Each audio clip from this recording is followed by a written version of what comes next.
50 years ago this week, the ship the Edmund Fitzgerald got caught in a winter storm on Lake Superior.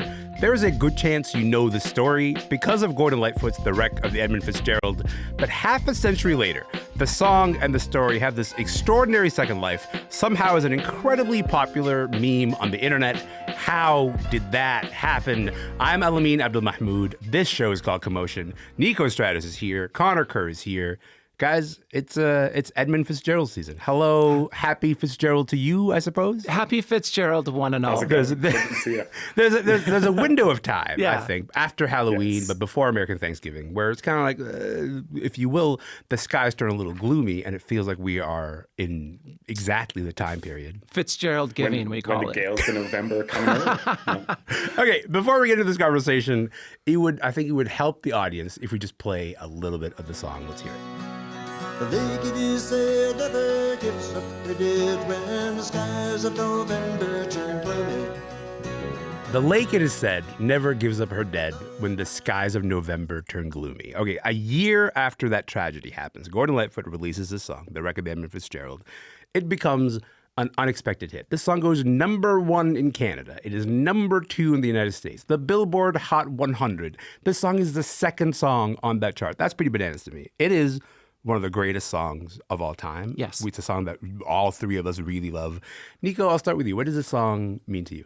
You know, there's a lot of parts of it that I love. It's a beautiful song. The storytelling in songcraft is incredible. But a thing I've always really loved about it is a song about class. It's not about class, but it's about class. You know, I grew up in a working class family. I'm a third generation trades worker. My dad is in his 70s and still works in glass, the trade that he did, that I did, that my grandfather did. And, you know, we lived lives that people don't often memorialize like this. They don't honor like this, and not in a way that's patronizing. It is imagining people like us could live lives that are worth these beautiful moments. And it's a murder ballad where God pulls the trigger. And so often when it's boat crashes, it is the folly of wealth or the folly of man. And this is just, you know, men that are out there that are working, that are doing things that people would often look past or down on, are worthy of the esteem of, you know, this beautiful sort of dirgy song that makes their lives incredible and eternal. I think the idea that it's a dirge is absolutely true. I mean, like, there is, first of all, this is a song that is 6 minutes long, no chorus. You don't get a chorus from this. There's no refrain that you keep returning to. There's just that haunting sort of melody line that Gordon Lightfoot delivers over and over again as he gives you more and more detail about what happened to the Edmund Fitzgerald. Conor, what about you? What do you love about this song? I think one of the things that sticks out the most for me is that constant that kind of comes up within Canadiana like storytelling of the man versus nature element of this. You know, you have this unsinkable ship, this massive ship, one of the biggest that has ever been built. You know, the captain's blasting music from it as they're going through like the canals and waterways of the Great Lakes, and it's just this pride, and it's this thing that's conquering nature.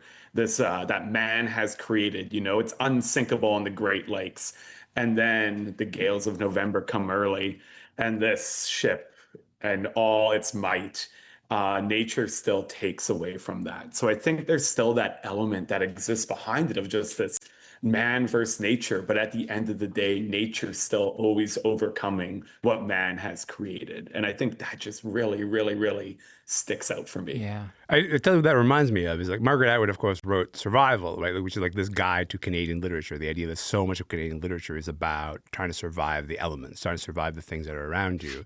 And to me, like Gordon Lightfoot has written an entry that is sort of directly into that.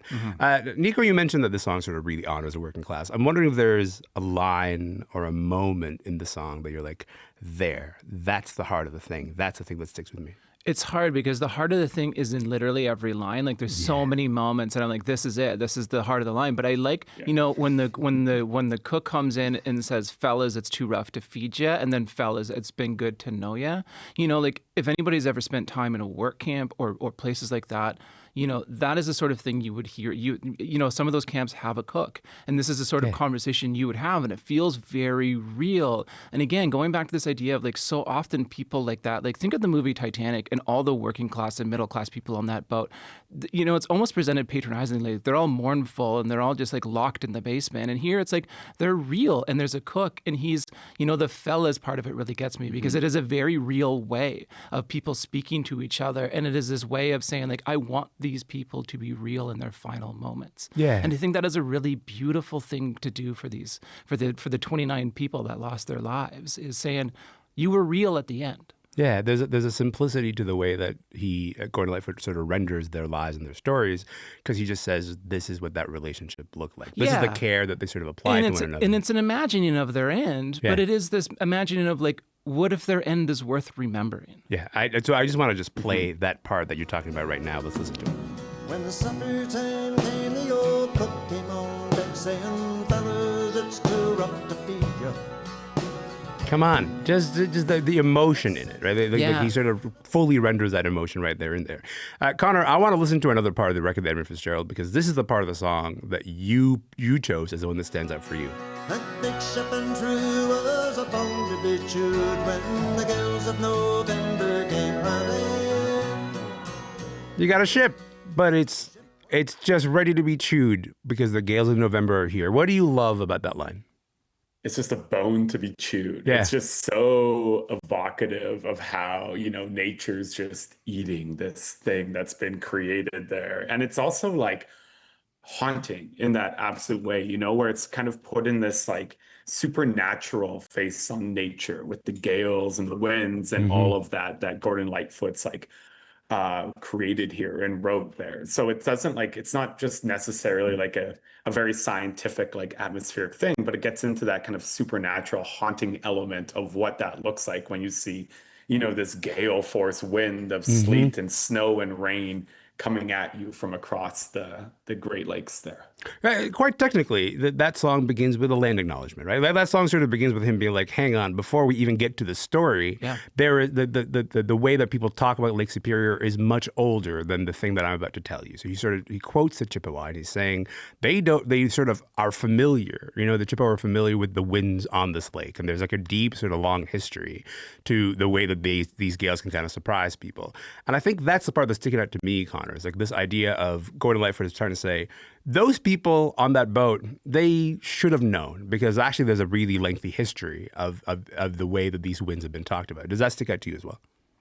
And I think that's also where you got the land acknowledgement aspect of that, but it also ends with that too. Yes. And that's where it comes right back in at the very ending. And they said, and the they being like the local indigenous peoples of the area are the ones that are actually saying that the lake never gives up their dead. Yes. That they're never going to come back and find that element that exists there. And I think that's just such a way of honoring, once again, also the First Nations, local knowledge of the lake.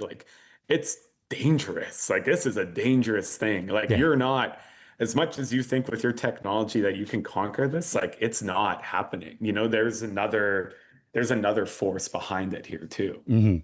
There's a lot of lore around this, the writing, the recording of the song, because the Edmund Fitzgerald goes down November 10th, 1975. A year later, that's when we get Gordon Lightfoot with the song.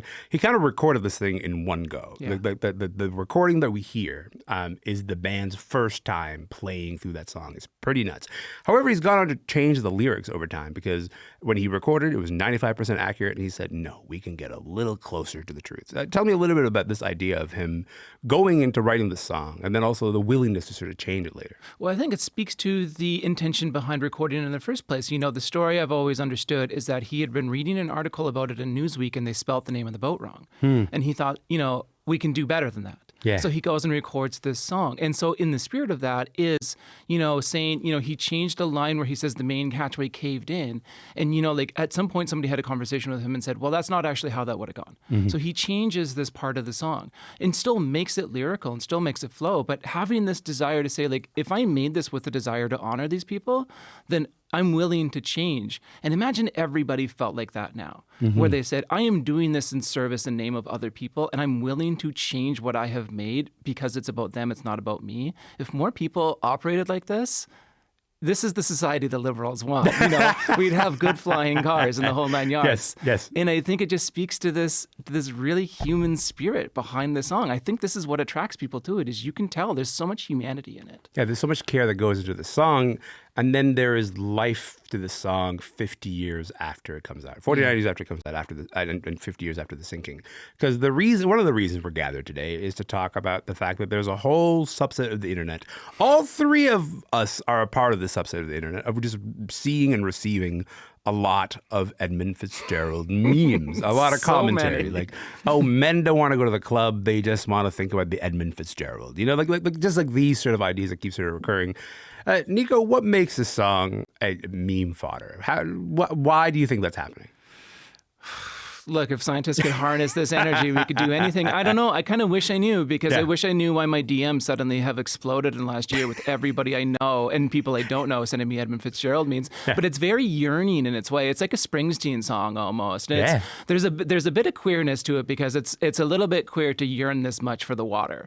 And you know, that's kind of part of it. And it's very campy and it's very playful. And I think it is this like sincerity, like that's kind of presented as ironic, but it is like deeply sincere, and it is like perfect meme fodder, because it's a series of incredible lines that if you use them out of context, and like in a video of somebody driving away from somebody in a car, you're like, yeah, I get it, man. Like put any line of this in front of a McDonald's bag, like floating in the wind, and you're like, tears are coming. Yeah, exactly that. I think, like, Conor, when I see all those memes, first of all, I send them to everyone I know. But second of all, who are they for? Because I know they're for me, but who else are they for? Yeah, I do think, because, like, let's get real, the people who are sending me those memes for the vast majority of it are like people in their like mid 30s to mid 40s. Okay. Accusation received. Younger than that is necessarily like sending me those memes by any means. And I think it's also like this imagining of like what you're saying earlier, Niko, about like even like getting back to these kind of like blue collar like roots, and and like most of us kind of come from those types of backgrounds, in whatever form that is. And so within this song, like you're picturing yourself basically there as it's coming like at you as well. And so I think a lot of those memes and such are like they're not necessarily poking fun at like the idea of like hetero masculinity, like being on this ship as it's kind of moving forward. But I think that's something that like catches in the imagination as you're like kind of like these gales are coming at you and you're there as it's happening. And I think like for like my friend who's a project manager sent me, you know, this meme of him like standing up and moving towards that. Yeah. But I think it also comes back to, you know, like I'm living in Edmonton, I'm in the prairies, but like this idea that you too could be like on these boats, this seafaring aspect, and this sense of adventure that comes from it, like very much like Stan Rogers, like Northwest Passage, and like those memes that come from those type of songs too. Like I feel that's very much in the same line. I was going to say also the shorter way of saying everything you just said is men don't want to go to therapy. They just want to send, you know, they want to go to the sea. Yeah. Exactly. And I will say that Conor and I send each other, you know, Barrett's Privateers memes all the time as well, because there is something about sort of lives that are well rendered in song, right? That makes you sort of like want to just kind of like live in them, because and every single one of those lines in that song is so well rendered that you're like, this could be me. Yeah, sure. I mean, like, and there's so many, like, you know, like a guy like Shackleton or whoever, like these men that went to sea and never came back. There's so much in there, you know, and, and I think it just like, it's prime opportunity for this sort of thing. I'll tell you this, that about a month ago, CBC Ideas, the show, aired a program on shipwrecks, and I've never locked in harder than to an episode in my life, because there's something about the fascination with shipwrecks, but also the stories they create and the feelings that they can evoke. Yep. And I'm grateful to talk about the Edmund Fitzgerald with the two of you guys. Thank you so much for doing this. Thanks so much for having us. I can't wait to come back talk about Amelia Earhart. Next week on Commotion. Okay. Thank you guys again. Niko Stratis, Conor Kerr, you guys are the best. Thanks again. Thank you. I really appreciate it. Niko Stratis writes the Anxiety Shark newsletter. Her book is called The Dad Rock That Made Me a Woman. She's based in Toronto. Conor Kerr is a writer based in Edmonton and a self-described amateur naval historian. Absolutely. My name is Elamin Abdelmahmoud. This show is called Commotion.